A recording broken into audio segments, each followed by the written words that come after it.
Assalamualaikum warahmatullahi wabarakatuh.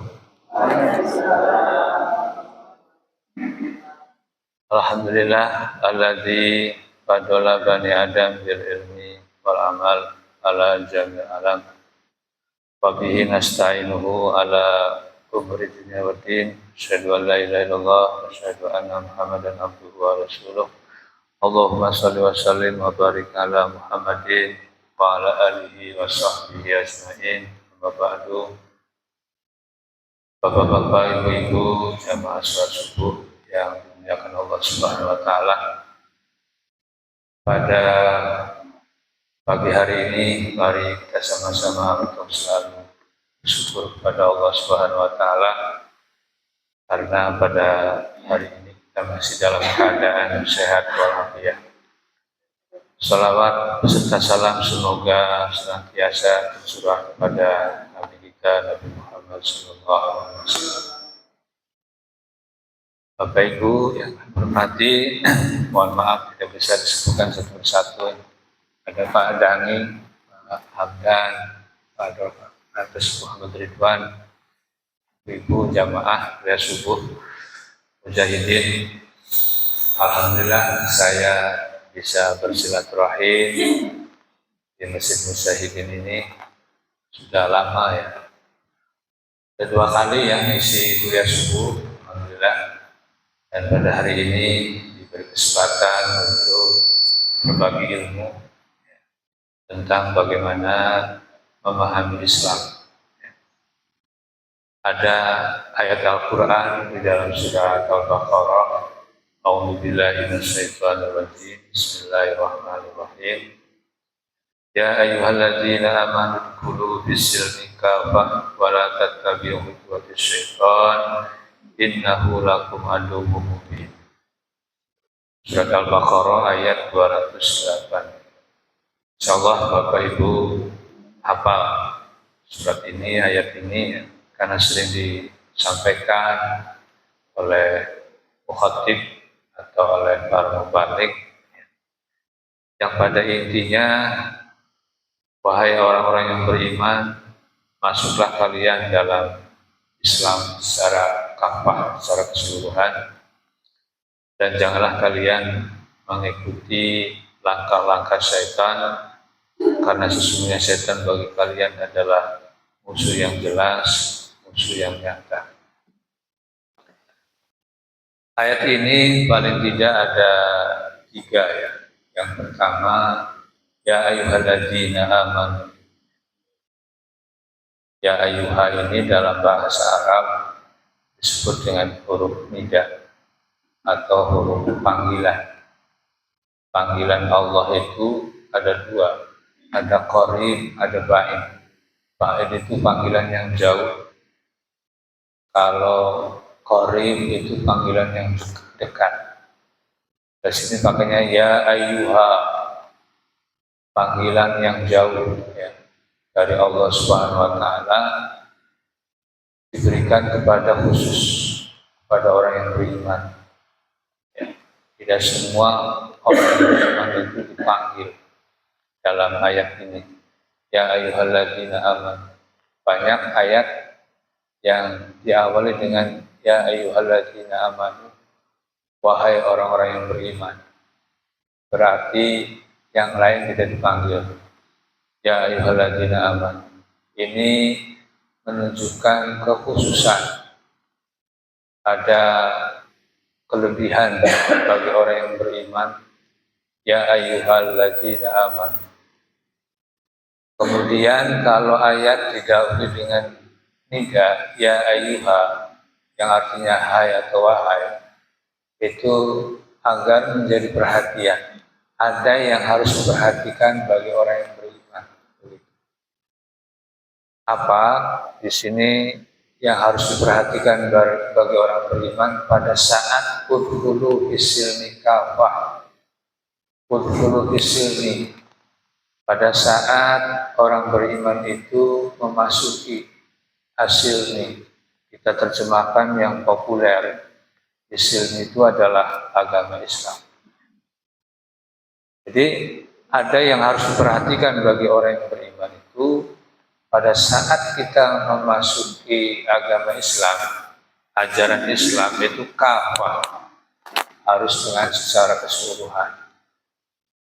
Masuk agama Islam ini jangan sampai setengah hati. Masuk agama Islam ini separuh-separuh. Apalagi masuk agama Islam itu masih abu-abu. Kalau kita sudah kalau sudah itu di dalam, nah seperti ini. Masuk pada Islam itu jangan sampai ragu-ragu, jangan sampai setengah-setengah, apalagi tidak punya keyakinan. Allah mengingatkan khusus kepada orang beriman agar kita masuk pada Islam itu secara keseluruhan, ya. Mulai dari ajaran Islam yang kecil, yang sedang maupun yang besar. Seperti masuk masjid itu harus kafah secara keseluruhan. Berwudu dulu, kemudian kakinya kanan, ya kaki kanan, kemudian berdoa, Allahumma ftah abwaaba rahmatik, Allahumma ftah abwaaba rahmatik. Ya Allah, bukakanlah rahmat-Mu, ya. Kemudian masuk masjid jangan dulu duduk, tahiyatul masjid dulu, ya tahiyatul masjid. Setelah itu ada sholat namanya ba'diyah, ya, sebelum qobliyah, ya. Kalau sholat subuh qobliyah dulu 2 rakaat sambil menunggu qomat, ya, luangkan waktu untuk berzikir, ya. Sebelum qomat, muadzin belum qomat, masih ada jeda waktu beberapa menit kita gunakan untuk berzikir. Misalnya baca Al-Quran atau zikir-zikir yang lain. Ini dalam Al-Quran surat Al-A'la disebutkan wa zakarosma rabbihi fasholla, wa zakarosma, dan menyebutkan nama Tuhanmu, ya. Fasholla, lalu sholat. Jadi sebelum sholat dimulai itu ada azan dan ada qomat termasuk berzikir. Nah, maka orang-orang tua dulu dilanggar-langgar, ya, di musola-musola itu ada istilah pujian, ya. Itu dalilnya itu wa zakarosma rabbihi fasholla, ya, wa zakara, dan menyebutkan ismi wa zakarosma rabbikal a'la, Tuhanmu yang tinggi, fasholla, lalu sholatlah. Nah, jadi setelah itu sholat wajib, ya, waktu. Nah, setelah sholat lagi kemudian berzikir. Nah, itu namanya kafah, ya. Jadi kafah itu secara keseluruhan dalam beribadah, ya. Jadi kudu lengkap, ya. Maka ibadah itu ada syaratnya, ada rukunnya, dan ada hal-hal yang membatalkan ibadah. Jadi itu kafah. Dalam ubudiyah, dalam beribadah kita harus kafah. Terpenuhi syaratnya, terpenuhi rukunnya, ya, terpenuhi yang wajibnya, termasuk terpenuhi yang sunnahnya, ya. Nah, seringkali kita separoh, sholat itu yang wajib saja, sunnahnya tidak dilaksanakan, ya. Ya, bagian orang marah sunnah, tidak apa-apa. Nah, kalau kita menurut ayat ini kafah, harus keseluruhan, baik yang wajib maupun yang sunnah itu dilaksanakan, ya. Bahkan kalau menurut ulama tasawuf sih, kalau orang sudah mencapai khawas, apalagi khawasul khawas, ya, mencapai khawas, jadi manusia itu menurut Imam Al-Ghazali itu ada 3. Yang pertama manusia yang pada umumnya, ya, yang manusia umum. Kalau mengerjakan sholat itu yang wajib saja itu pada umumnya. Tapi harus meningkat, kata Imam Al-Ghazali, menjadi manusia yang khas, manusia yang khusus. Ya. Sudah tidak lagi membedakan antara yang wajib dan yang sunnah. Yang wajib dan yang sunnah penting semua. Nah, itu ya. Ba'diyah, qobliyah, kemudian sholat duha, kemudian sholat tahajud, sholat hajat, tahiyatul masjid, itu penting. Itu kalau orang sudah mencapai khos, ya, khos, ya, sudah tidak lagi membedakan antara yang wajib dengan sunnah. Kemudian juga dalam berzakat, bersedekah, sudah tidak lagi membedakan saya punya uang atau tidak punya uang, atau uangnya kurang, karena sudah khos, uang tinggal 50.000, biasa belanja sehari 75.000. Ada anak yatim minta uang, minta sedekah. Nah, orang yang khos, meskipun ada uang 50.000, dia keluarkan untuk sedekah kepada anak yatim atau fakir miskin. Ini manusia yang sudah tahapnya khos, sudah tidak lagi memilah-milah, ya, dalam keadaan apapun dia bersedekah. Ini yang digambarkan dalam Al-Quran, alladzina yunfiquna fis-sarra'i wad-dharra'i. Nah, itulah yang disebut dengan muhsin. Itulah orang khas. Ya. Yang ketiga adalah khawasul khas, orang yang sangat istimewa. Ya, sangat istimewa. Ini levelnya Nabi dan Rasul. Ya. Dalam keadaan apapun tetap dia istiqomah dalam beribadah. Nabi Ayub berapa tahun ya diuji oleh Allah dengan penyakit kulit, sampai kulitnya mau habis, sampai kulitnya ada belatung, ada ulat. Dia berdoanya, ya Allah, silakan habiskan tubuh saya ini kecuali mulut dan hati. Mulut agar saya bisa berzikir pada Allah. Nah, itu orang kalau sudah level wasul khas, sudah tingkat tinggi. Begitu juga Nabi Muhammad SAW. Nah, kata Imam Al-Ghazali, kita itu dalam beribadah itu harus meningkat, ya, termasuk puasa, sholat, haji. Nah, karena ayatnya seperti ini. Wahai orang-orang yang beriman, masuklah kalian kepada Islam secara keseluruhan. Ya, secara keseluruhan, kafah begitu, secara keseluruhan. Tidak separuh-paruh. Sholat wajibnya saja, sunnahnya enggak. Itu berarti belum kafah. Ya. Ini dari pandangan ilmu tasawuf, ya. Jadi sudah tidak lagi membedakan. Makanya kadang-kadang kalau orang sudah khos atau wasul khos itu kadang-kadang suka kontroversi, Pak. Ya. Kadang-kadang sholat malam itu kadang-kadang sampai melebihi formal begitu, ya. Kalau kebiasaan atau sunnah Nabi sholat malam 11 rakaat. Kalau orang sufi kadang-kadang masih kurang, maka terus ditambah.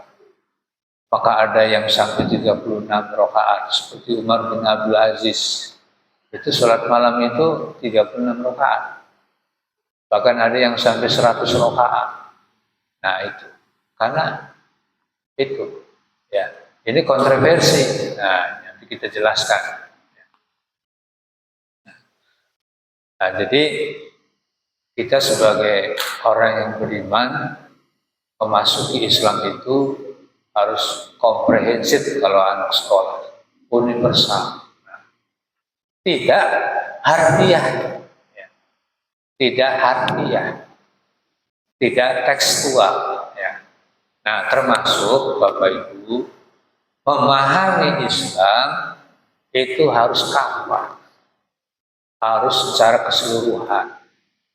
Ada pemahaman Islam itu ada secara harfiah, secara teks, ada secara kontekstual, apa bahasa kitanya, ada secara menyeluruh, tidak separuh-paruh, supaya Islam itu menunjukkan bahwa Islam itu Islam yang kafah. Islamnya itu kafah, kitanya juga harus kafah. Ya. Kata ulama Mesir, namanya Imam Hasan Hanafi, ya, kalau kita memahami Allah itu, memahami Quran itu tidak hanya langit, tapi juga harus membumi. Tidak hanya Tuhan, tapi juga harus kemanusiaan. Ya, tidak hanya untuk Tuhan, tapi juga harus ke kita sendiri. Ya, kalau Al-Quran memerintahkan kepada kita memasuki Islam secara keseluruhan, karena Islam itu adalah kafah, maka kita pun harus keseluruhan. Nah, begitu. Supaya apa? Cakrawala wawasan ilmuwan kita semakin luas. Kalau ilmu semakin luas, maka akan semakin bijak, semakin arif, tidak semakin bijaksini, tapi bijaksana. Nah, memahami Islam sesuai dengan judul, ya, ini judulnya kayak mata kuliah ya Pak Hamdan. Ya. Memahami Islam karena Islam itu adalah kafah, keseluruhan. Islam itu menjelaskan apa saja lengkap. Di dalam Al-Quran itu lengkap sekali. Ya. Maka kata Pak Quraish Shihab, Quran itu lengkap. Lengkapnya itu memberikan banyak isyarat. Ya. Misalnya ada surat Al-Hadid, besi. Itu isyaratnya bahwa kita itu harus menguasai teknologi. Nah, begitu. Ada surat Al-Baqarah, surat tentang hewan, ya, sapi. Itu berarti kita harus menguasai tentang ilmu peternakan, ya, tentang hewan harus kuasai. Quran menjelaskan tentang animal, tentang sumut, makhluk yang terkecil. Maka lahirlah ilmu atom, ya, ilmu yang membicarakan hal-hal yang kecil, partikel yang kecil. Nah, karena Al-Qur'annya ini sangat lengkap, maka ya, pemahamannya, memahami Quran, memahami Islam juga harus kafah secara keseluruhan. Nah, Muhammad Abid Al-Jabiri, seorang ulama kontemporer, ya, itu memahami Islam disimpulkan tiga. Ya, tiga. Islam itu sumbernya tiga. Ya. Caranya ada tiga lagi. Ya. Jadi kalau menyelami Islam harus ada sumbernya. Yang pertama sumber Islam itu adalah nakli. Ya. Nakli itu apa? Quran dan hadis. Teks Quran dan hadis. Itu namanya nakli. Yang kedua akli, ya, sumbernya dalilnya harus punya akal, ya, karena akal ini sangat penting. Ya. Dalam Al-Quran banyak kata-kata yang mengisyaratkan agar kita mengolah akal, la'allakum ta'qilun, la'allakum tatafakkarun, dan sebagainya. Nah, yang ketiga, Islam itu sumbernya adalah dari ruhi, kerohaniaan, yang kemudian sekarang sangat populer disebut dengan spiritual Islam sekarang, ya. Ya. Yang kedua, cara, itu sumber-sumber Islam, ya. Nah, dari nakli ada Quran, ada hadis, ya. Kemudian dari akli itu namanya istihad, ya, istihad, ya, adalah istihad. Ruhi, ya, tasawuf, ya, ilmunya namanya tasawuf kerohanian. Karena Islam tidak bisa dilepaskan dari tiga hal ini. sumbernya adalah Quran dan hadis. Yang kedua harus akal, ya. Yang ketiga adalah ruhi, kerohanian. Nah, caranya tiga. Cara yang pertama adalah bayan. Bayan itu artinya menjelaskan, yang kemudian melahirkan metode cara tafsir. Ya, Quran itu Bapak Ibu perlu ditafsirkan. Karena apa?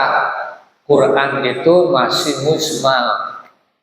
Ya, masih gelondongan lah kalau bahasa kitanya. Masih mujmal, belum dirinci. Ya, belum dirinci. Maka perlu bayani, perlu ditafsirkan. Maka ada tafsir Al-Jalalain, ada tafsir Al-Maraghib, ada tafsir Ibnu Katsir, ada tafsir Sofatut Tafasir, ya, ada tafsir Al-Azhar, Buya Hamka, ya, ada tafsir Al-Misbah, Fakhur Syihab, ada tafsir Faidur Rahman, tafsirnya Syekh Soleh Darat, itu tafsir tasawuf. Faidur Rahman itu tafsir tasawuf yang disusun oleh Syekh Soleh Darat, gurunya Kiai Haji Ahmad Dahlan, gurunya Kiai Haji Hasyim Asy'ari, dan gurunya Raden Ajeng Kartini. Itu mengarang kitab tafsir tasawuf namanya Faidur Rahman. Ya, Faidur Rahman. Ada di Sunda, ya, Kiai Haji Ahmad Sanusi Sukabumi. Itu menyusun tafsir tasawuf. Ya, tafsir tasawuf. Fi Radul Quran, fi Ma'rifatul Quran, 2 jilid, ya, tokoh PUB, ya, itu mengarang tafsir. Dan itu cara memahami Quran, ya, dengan tafsir, ya, dengan tafsir. Nah, tafsir ini, ya, mungkin kita sangat jauh mungkin, ya, kalau kita bisa sampai menyusun tafsir. Nah, paling tidak tafsir-tafsir itu digali, dipelajari. Agar apa? Menemukan hazanah Islam. Ya, hazanah Islam. Maka kalau kita lihat tafsir Al-Azhar Buya Hamka, itu sumber-sumbernya dari tafsir Ibnu Katsir, termasuk Al-Maraghib dan sebagainya. Kemudian ditafsir ulang pada saat Buya Hamka di penjara, ya, itu berjilid-jilid. Ya. Nah, kita sebagai orang Islam, ya, ketika kita membaca Al-Quran, idealnya kapan? Ya, baca tafsirnya. Nah, perlu ngaji tafsir, paling tidak tafsir Jalalain, agar kita bisa memahami ayat-ayat Al-Quran. Ya. Karena kita perlu kehadiran ulama tafsir, agar kita memahami Islamnya secara kafah. Kalau kita memahami Islam secara kafah, maka pengalamannya pun mengamalkan Islamnya juga secara kafah. Karena apa? Karena kita bersumberkan dengan tafsir. Apalagi Bapak Ibu misalnya kalau menengok tafsir Sofatut Tafasir, ya, itu kitab ini bagaimana Al-Quran dijelaskan dari berbagai aspek, termasuk dari aspek bahasa, ya. Nah, itu tafsir. Paling tidak kita membaca, mentalaah tafsir-tafsir yang berbahasa Indonesia lah, lebih mudah. Tafsir Al-Azhar atau tafsir Al-Misbah.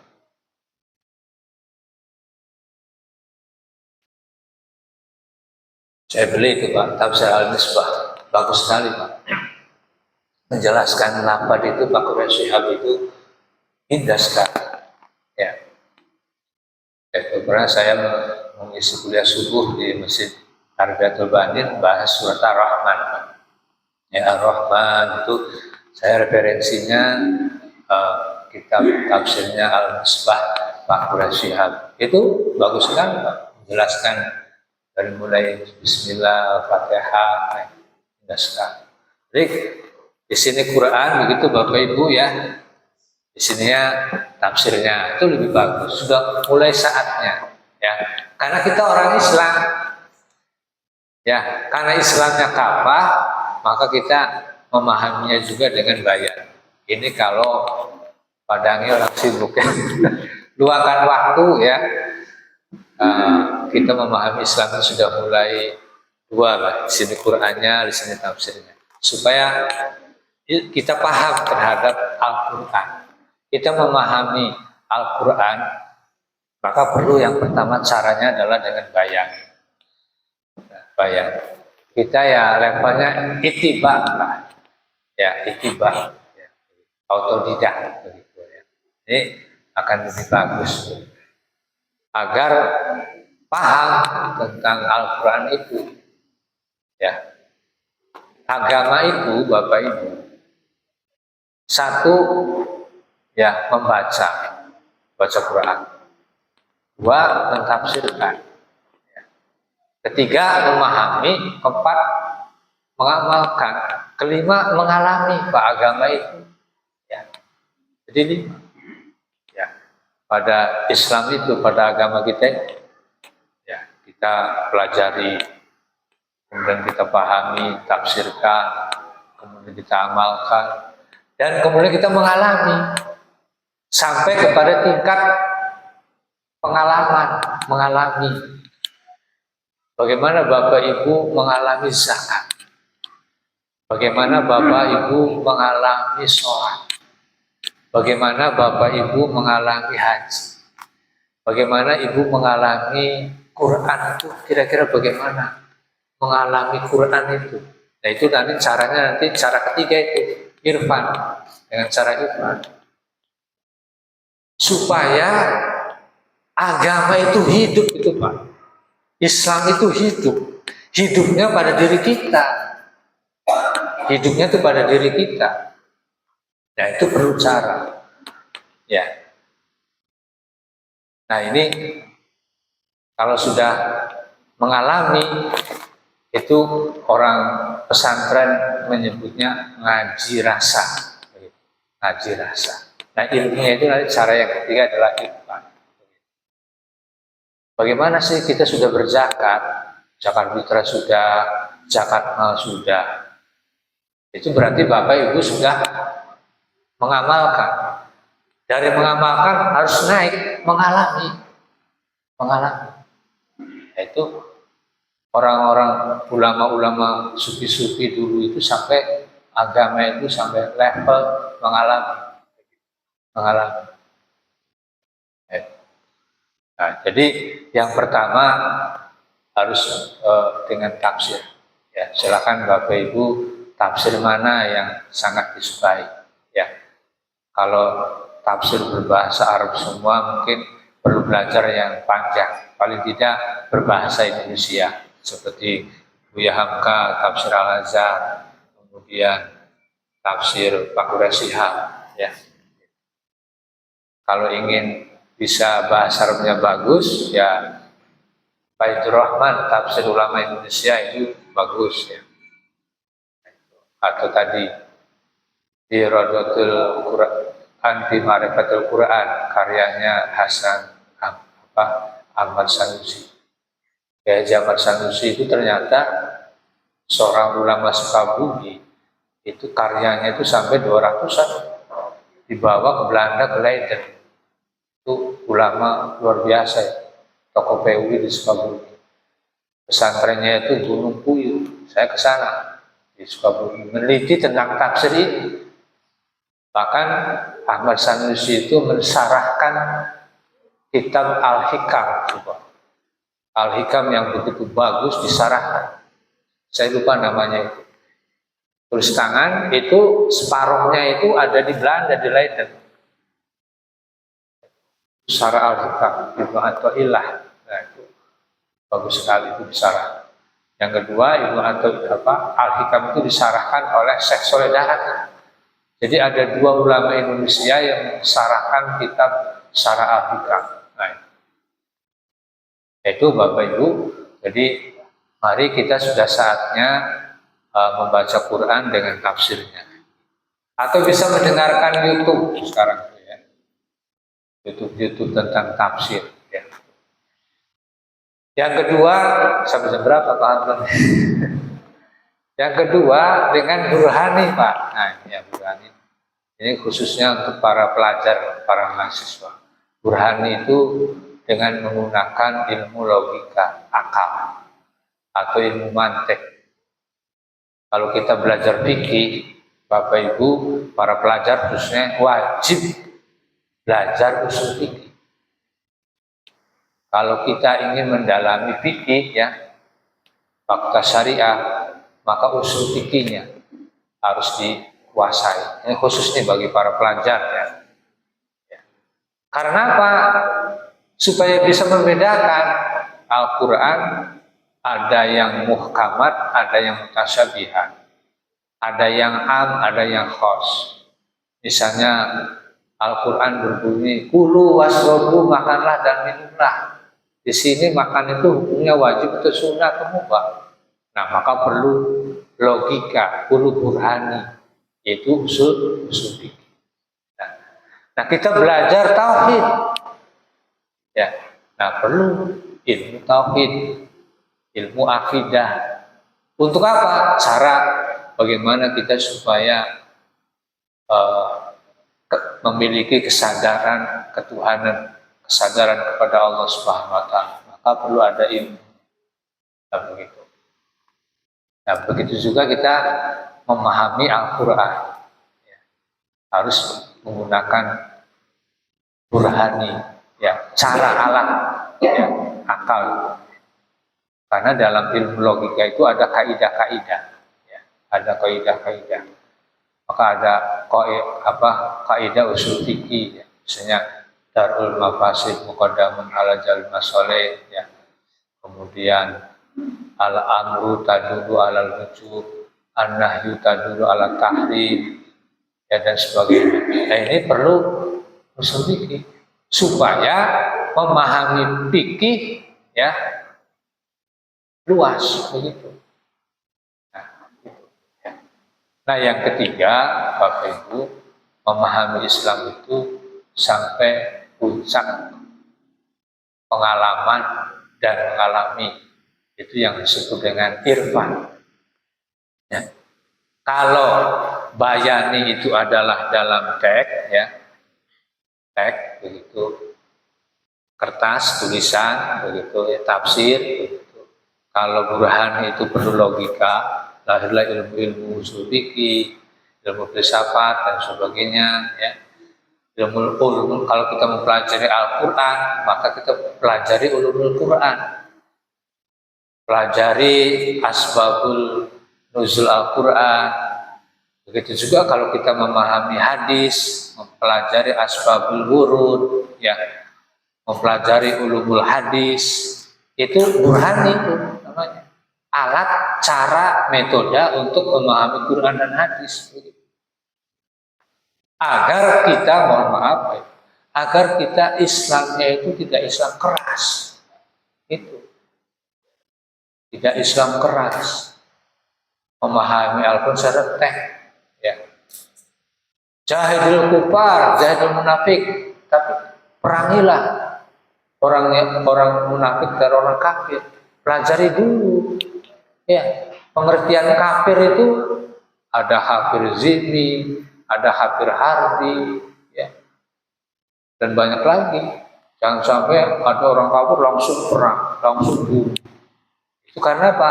Memahami Al-Quran secara teks, secara harfiah. Maka perlu burhan. Oh, ayat ini lah asbabul nuzulnya bagaimana? Oh, hadis ini asbabul wurudnya bagaimana?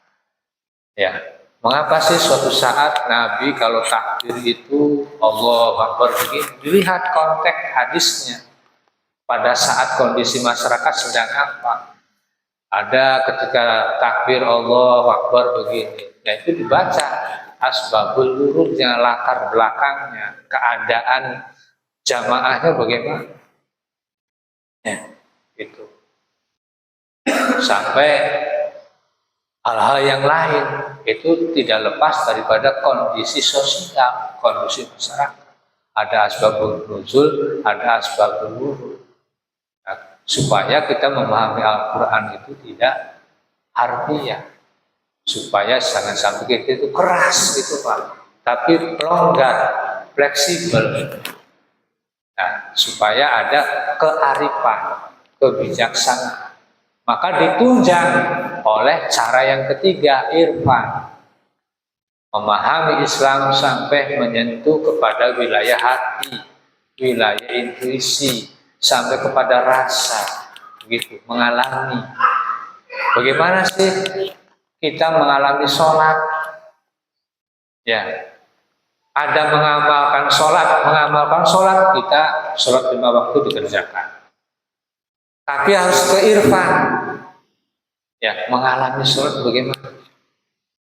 Setiap hari kita selalu dilihat, diawasi oleh Allah, sehingga kita hidupnya berhati-hati.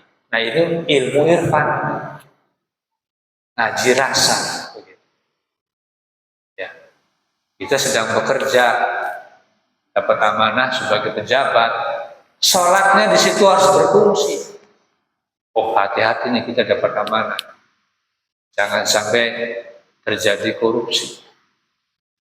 Nah, sekarang Bapak Ibu ilmunya tinggi, ahli hukum, oknum saya sebutkan oknum. Kenapa sampai mempermainkan hukum? Karena ilmu hukumnya tidak menjadi rasa pada irfannya, pada rohaninya, bahwa ilmu hukum itu harus mengalami keadilan.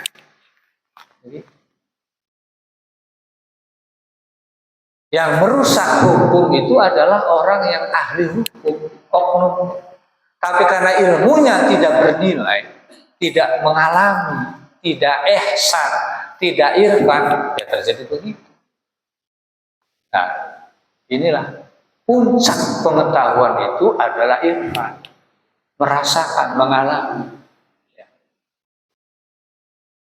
Ada syair di dalam kitab Ta'lim Ta'lim, fasadun kabirun alimun mutahatikun. Hancurnya bumi ini bukan oleh orang bodoh. Fasadun kabirun alimun mutahatikun, orang yang alim yang merusak. Mengapa? Ilmunya untuk merusak karena tidak sampai intuisi, tidak sampai irfan, tidak sampai mengalami. Nah, jadi sholat itu tidak hanya mengamalkan. Kalau kita sudah mengamalkan, tapi tingkat mengalami. Zakat, bagaimana? Zakat itu irfan di dalam zakat,